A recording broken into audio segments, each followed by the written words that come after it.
Welcome back, everybody. This is part 19 of how to build a necklace series that I'm doing for everyone's enjoyment, information, what have you. If you're just now catching this as your first video of this series, go back, start at number 1. All right, we have the wings glued on. Did this yesterday. This has been sitting overnight. The glue is totally dried up and it's ready to unclamp.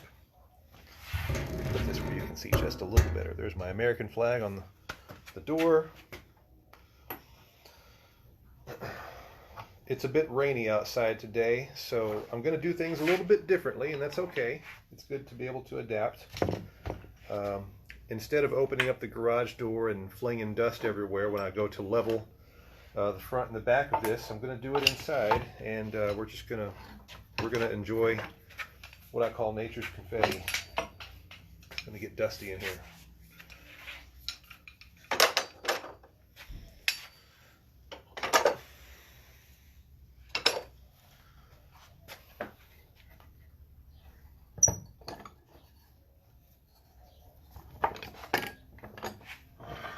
And there we have it.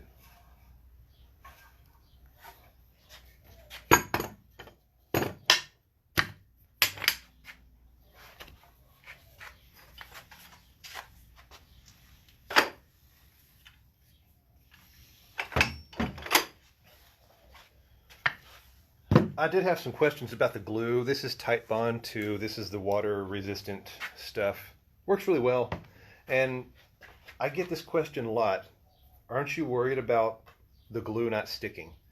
And I can tell you this, if you have a proper glue joint with tons of clamping pressure and good squeeze out, the glue joint itself is going to be stronger than the wood on either side of the joint.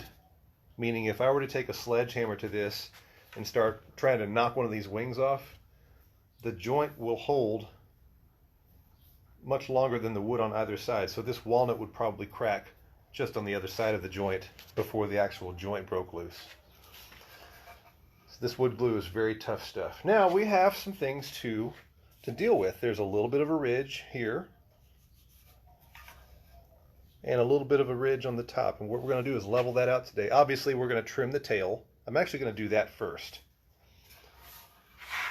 So I'm going to turn this like so you can see the bandsaw.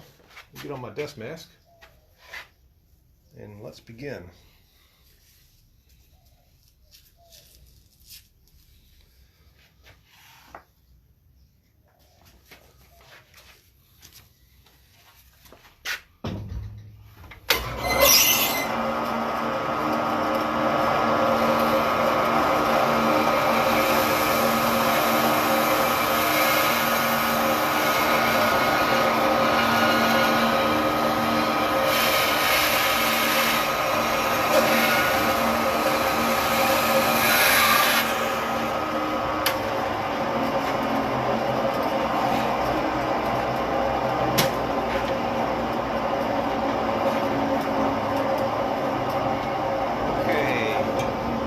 Walk with me now. We're going to go to the other side of the shop. There went a clamp. Never a dull moment in here. Stuff falling.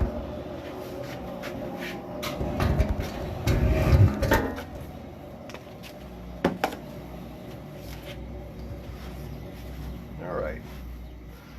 Normally, I will open my garage and lay this on my table saw and blow the dust out the garage, but today it's just going to go everywhere, and I'll have to blow everything off with a leaf blower later.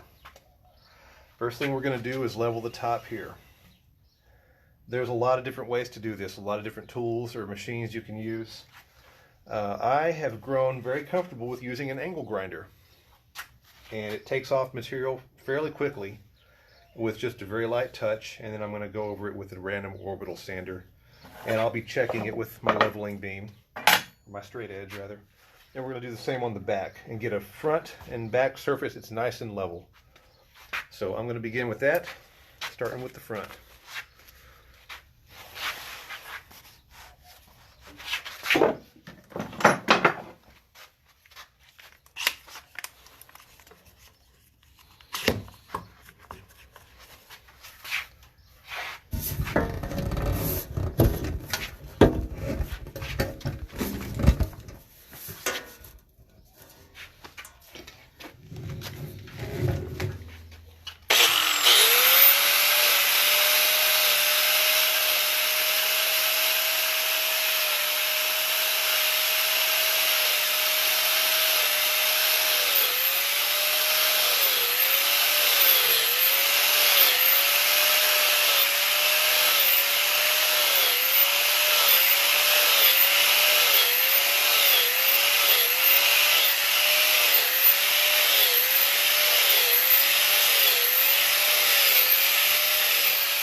All right, pretty dang level.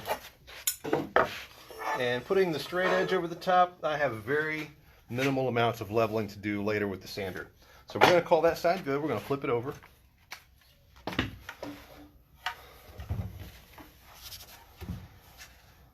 This is where it gets a little tricky because you have the fingerboard and this likes to teeter-totter. So what I'm going to do is clamp down, fingerboard face down on the back of the neck, and that'll hold it pretty still for me. This padded tabletop helps absorb some of that. All right, here we go.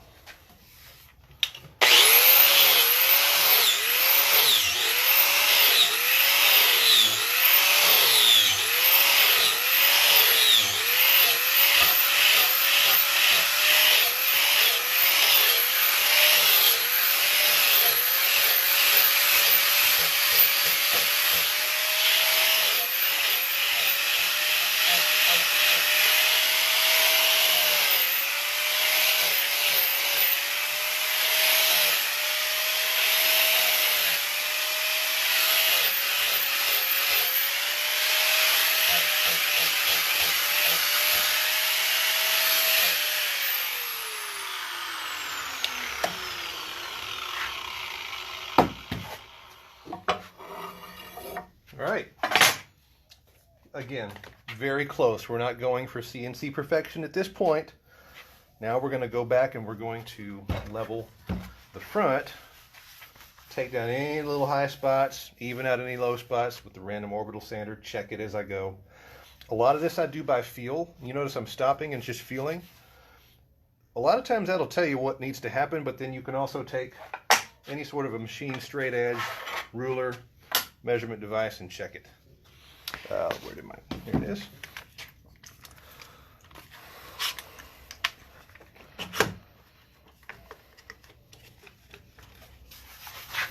Okay, random orbital sander time.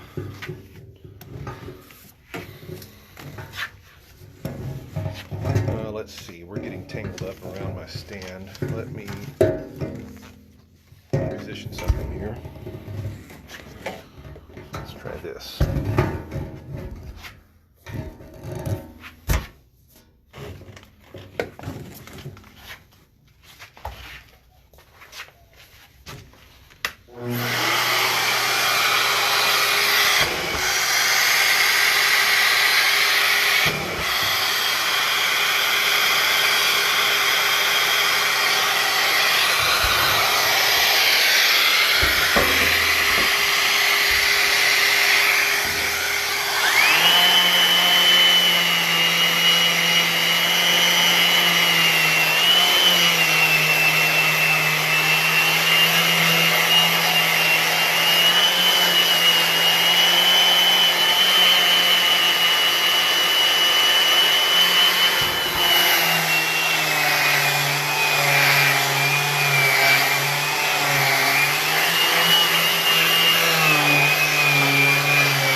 nice and level.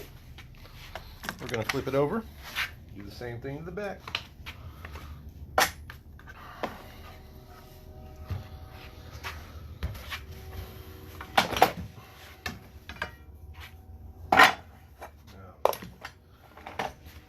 Yeah, this is not my usual setup for this procedure, so kind of improvising.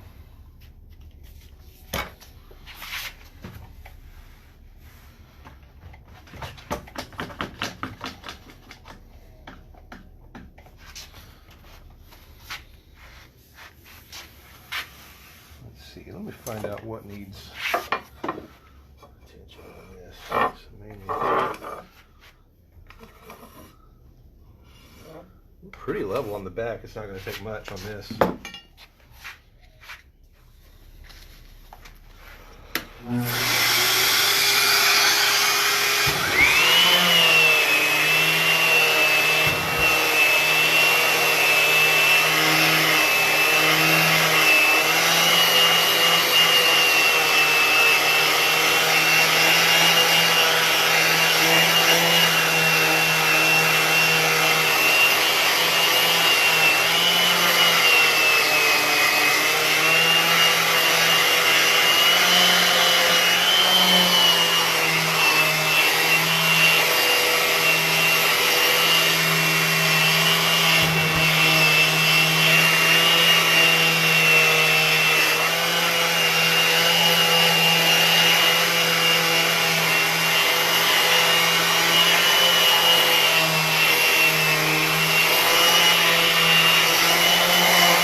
Okay, front's level, back is level. Next we are going to edge the very tail end. I might actually have to open the garage door for that, just so I have room to swing everything around. Let me get positioned here.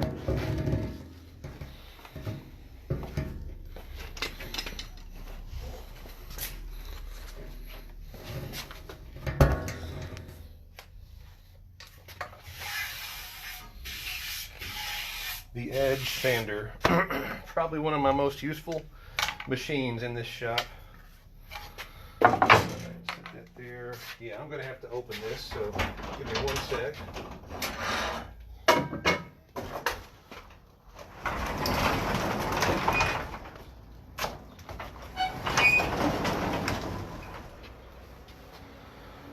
It'll be kind of quick because it's a little rainy out. Just going to edge off the tail end here.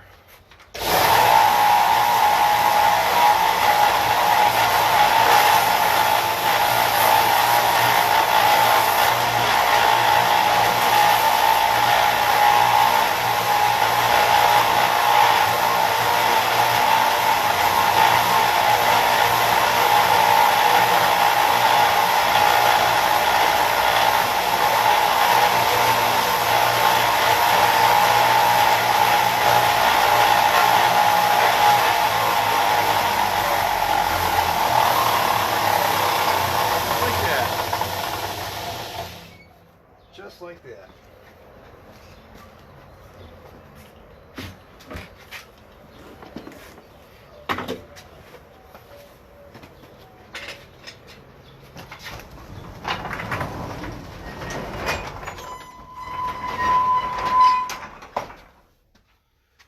Okay, now we're going to go touch up the tail end on the front and then the entire back.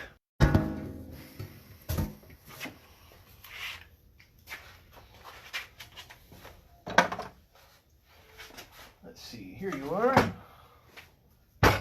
I have one router that I've dedicated to having a roundover bit in it. That way I'm not having to change out bits all the time on one router. Plus it divvies up the workload. What's funny is this is my cheapest router. What is this thing? Blue Hawk. Cheapest router in my shop, and it's lasted the longest.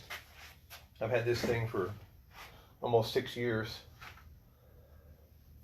Let's see, where is...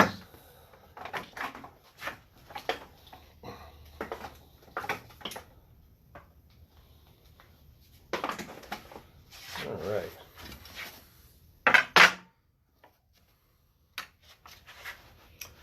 So what we're going to do is just touch up the front here.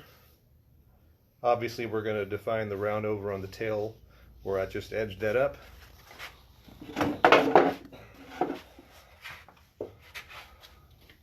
Now I already have this, I have the end mill of this bit set right exactly where I need it. If you change your bits all the time, you want to be sure that you're eyeballing exactly where the end mill comes to a point so that you don't cut too deep or too shallow. You can always make another pass a little bit deeper, but if you cut too deep, you know, you could mess some things up. So you have to just be mindful of that. Know your machinery. That's all I'm going to say.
Working in a tiny shop, thing of beauty.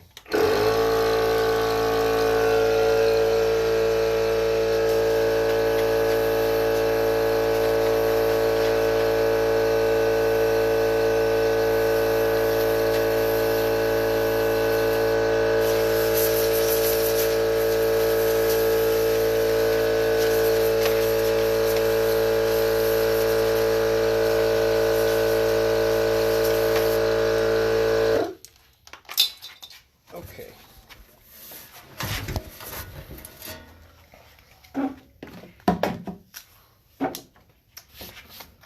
So it's starting to look like a base. In just a few short minutes we have a nice leveled body with a shape to it and round overs. The next thing to do is map out the contours. I do this by hand every time, every single time.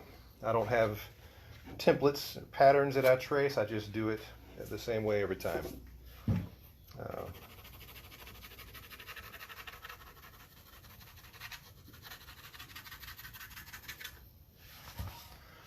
There's that. Flip it this way.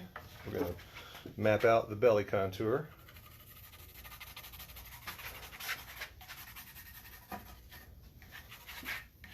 This is the kind of thing I don't overthink. I just map it out and do it.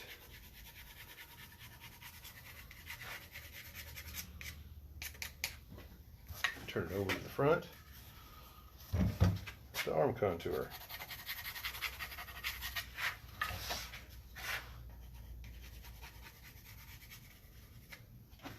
All right. So now it's time to rough these out. This little spot right here, this is a very individualized thing that I do. It's very If anything, it's kind of becoming a signature, but there's a lot of other companies that do it very similar as far as how it's scooped and the shape that it ends up being after they're done. So just give you a quick rundown here on what I do.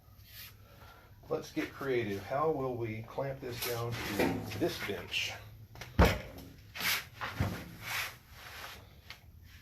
This might work.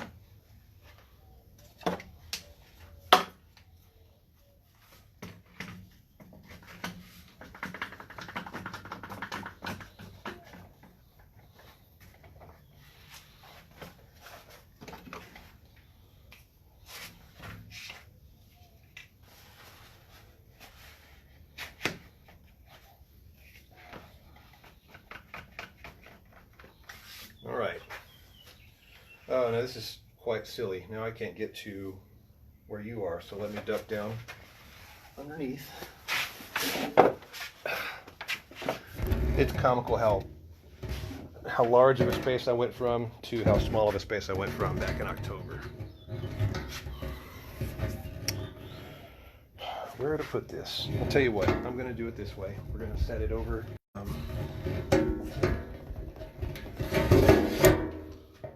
right here.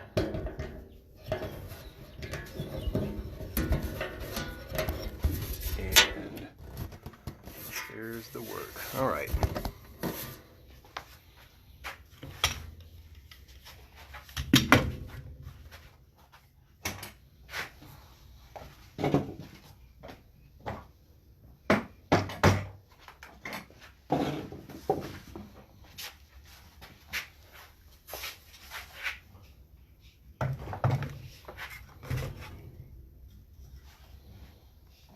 Alright, looks like I'm just going to be ducking down.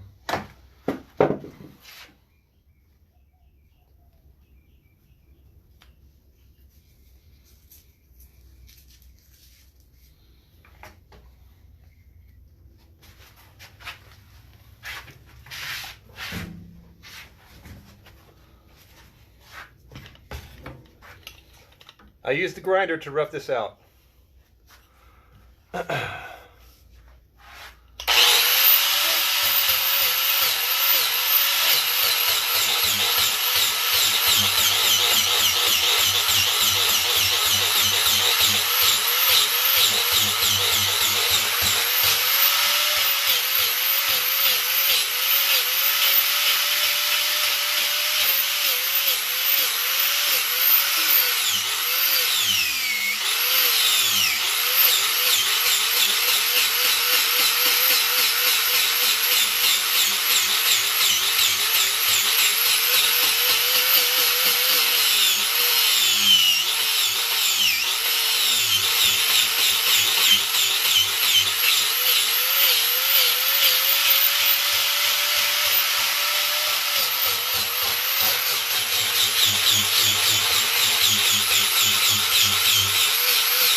right, so you can see that takes off the material very quickly. For those of you asking about the woods, we have walnut wings, alder tone block, 3-piece maple neck, ebony fingerboard.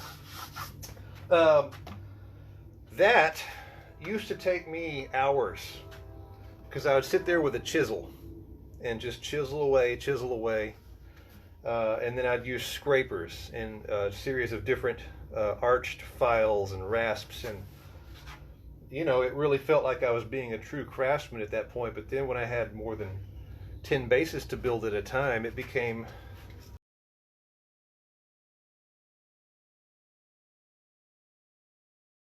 and my hands, all of that back and forth filing and rasping just wears you out. You spend 4 or 5 hours doing one transition like that on a base and you have nothing left at the end of the day. So the grinder has been a great solution for me. I will say it takes a lot of skill to get comfortable with this so that you don't screw up your work, because if you take off too much, you're done. It takes off a lot of material quickly, as you well saw. So man, we got a lot of dust in the air. I'm going to open this up for just a sec.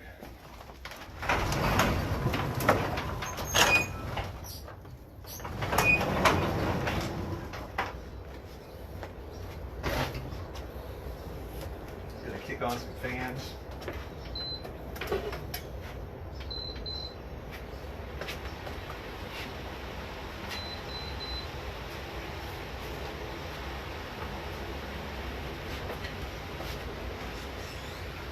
All right, next step is to rough out the contours. We've got the belly contour and the arm contour on the front of the instrument. That looks good right there.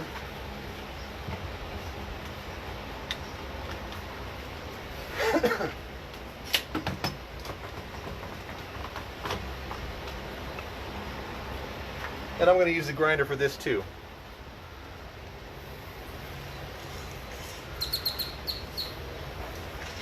Yeah, Robert commented, wow, that was a nail biter with the grinder, and I cannot stress this enough. Don't try it that way if it's your first time. You will more than likely mess your work up. Practice on scraps with the grinder. It's a great way of being time efficient, but if you have the ability to slow down and use handheld manual tools, I would suggest doing it that way if you're new to it. Okay, now it's time for the tummy contour, the belly contour, that contour. Here we go.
Now we're going to do the arm contour.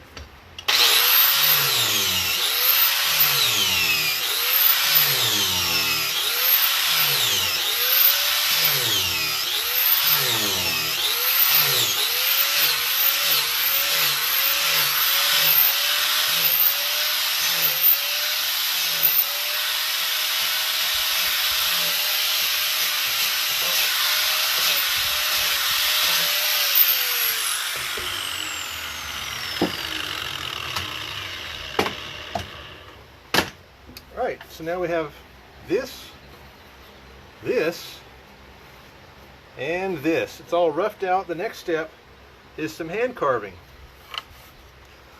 Let's see. Oh, I'm reading some comments. Thank you, people. Y'all are very kind. Always appreciate good encouragement. And I welcome constructive criticism, so long as it is with good intent. I'm going to blow some dust off. We have a mess.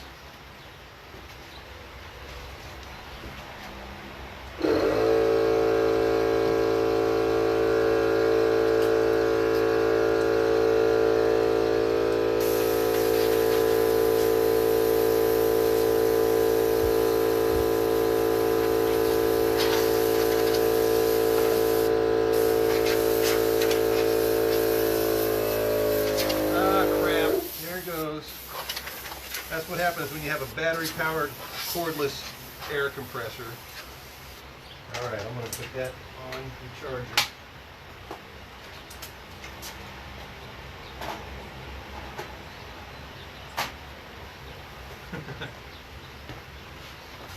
At least I got the big stuff blown off.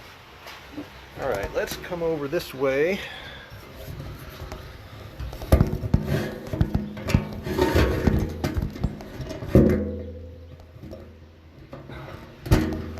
Sorry about all the different positionings I'm having to put this stand on.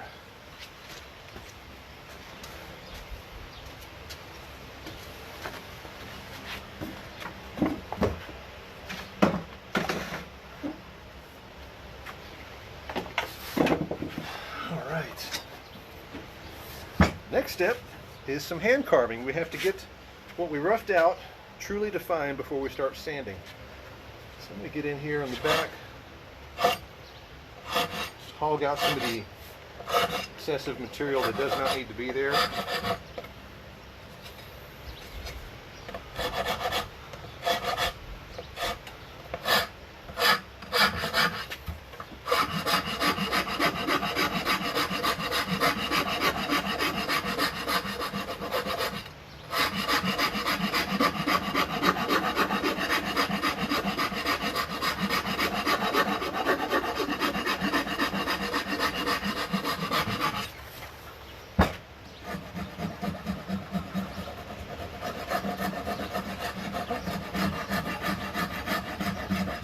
I've been asked before why I don't clamp the base to a fancy vise and carve it that way.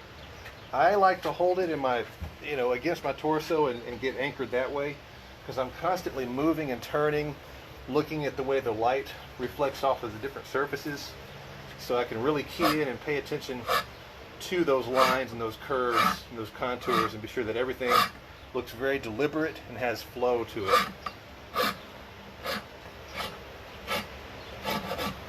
Alright, it's kind of hard to see, but I've basically gone in here and defined this shape and done a nice little round over. Now I'm going to work on this side.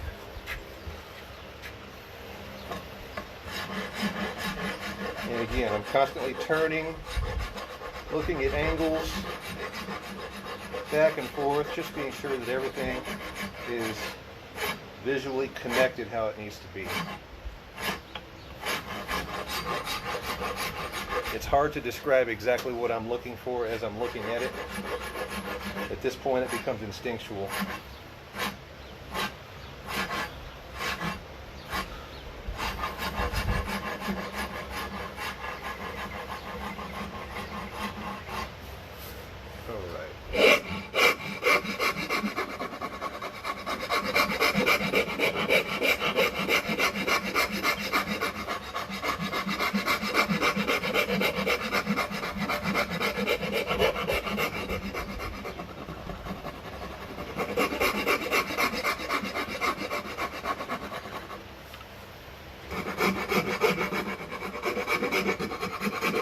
What I'm doing here is opening up the upper fret access just a little bit.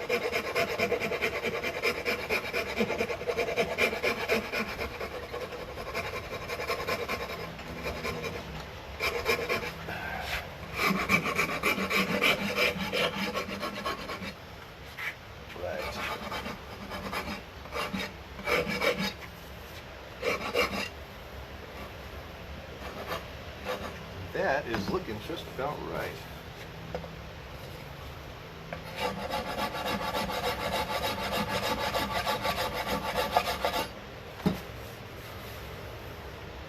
Let me flip this around so you can see what I'm seeing. Still kind of crude, still kind of rough, but we're a lot closer than when we started. A lot of material has gone away.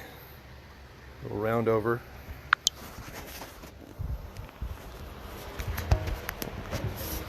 All right. Let me get a glove on.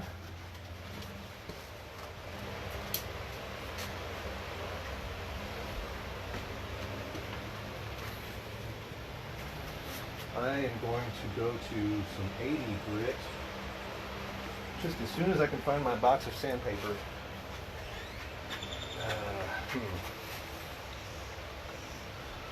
Where did it go? Oh, here it is.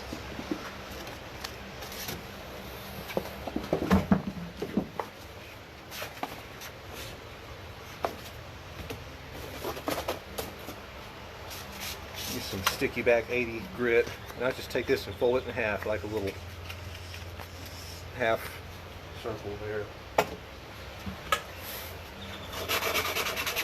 I'm going to use this to rough out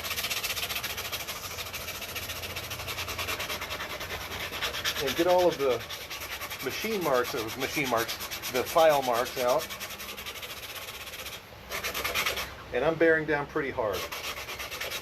This is just the grunt work.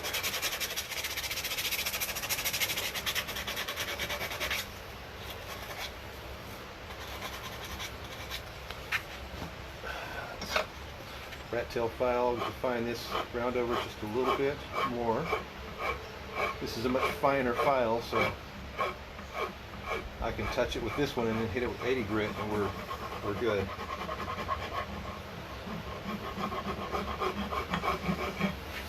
Okay, I'm going to go ahead and close the garage now that the dust is blown out.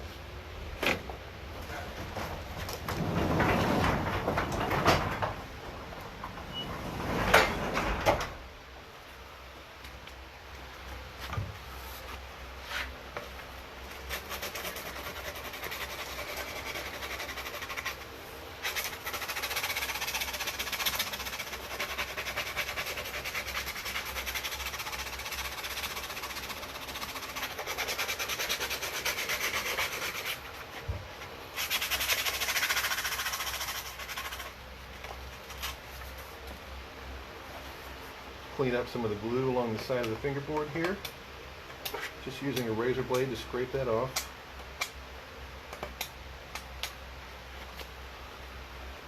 And then touch that with some 80. Doesn't take much. And then I want to check the upper fret access. Can I get all the way up? Yeah. Can I go a little further? Sure. Not that I would ever want to play the 24th fret on the low B string, but I don't want anything back here getting in my way. So upper fret access is paramount with my design, and that's something that I check on every bass. If you're going to have that many frets, I think it makes sense to be able to give the player the ability to get to them all. I've never understood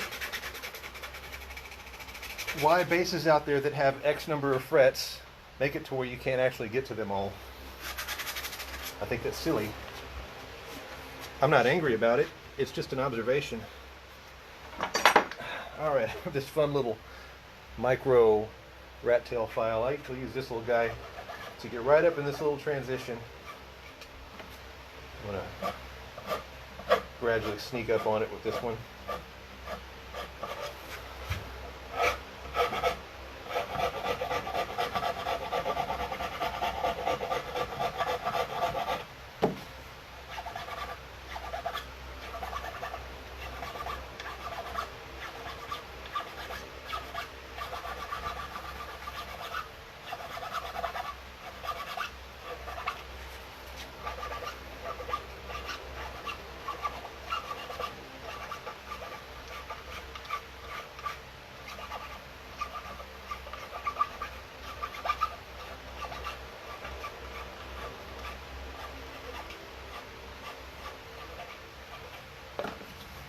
Let's get a fresh piece of 80.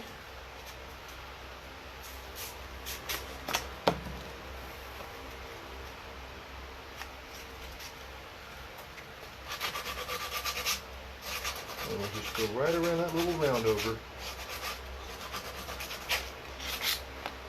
Alright, same deal on this side of the fingerboard. There's some glue residue. Let's just get that off. Gentle scraping here, using this almost like a chisel. Just a good old 3-cent razor blade.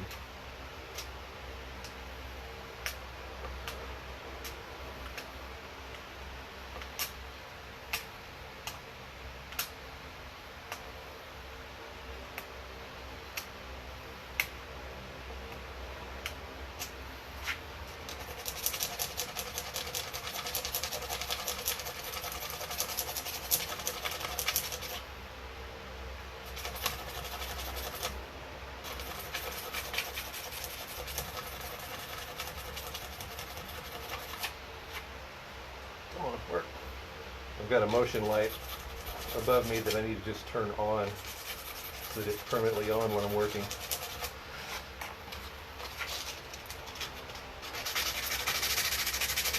There we go.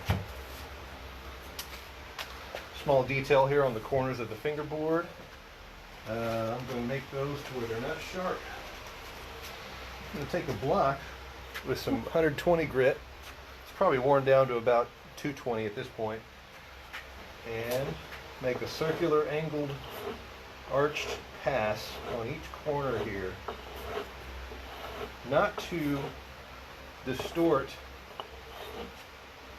the actual shape of this corner, but just to round it so that when the fingers touch there, it's smooth.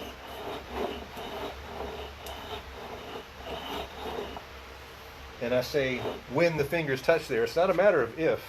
When someone buys an instrument from you, at some point in time, they're going to run their fingers over every possible surface of that instrument. And they're going to feel, and it's going to translate something to that customer. They're going to think either, man, this guy was in a hurry and he didn't give any attention to this surface, or it's sharp right there, or he missed this. And it's worth it just to take the time, slow down, and really nail it. Very end of the fingerboard, giving that a gentle round over.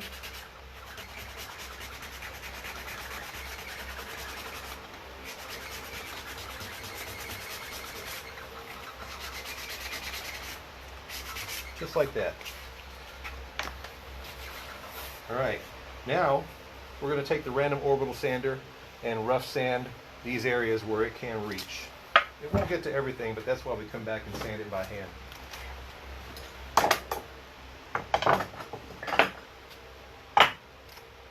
And we're going to use 80 grit with the random orbital sander.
And there you have it. So now we have what looks like a base. And it happens pretty quickly. That material goes right on away when you're roughing it out with, you know, a handheld machine like that. The sanding at this point is rough. We've only done 80 grit. There's still some spots where there's scratches that are going to get dealt with. But I get it at least to this level before I begin to map out where we're going to route things out, pick up cavities, electronics cavities and such. So that said, I know this was a lengthy video. But thank you for watching. And stay tuned for part 20. See you soon.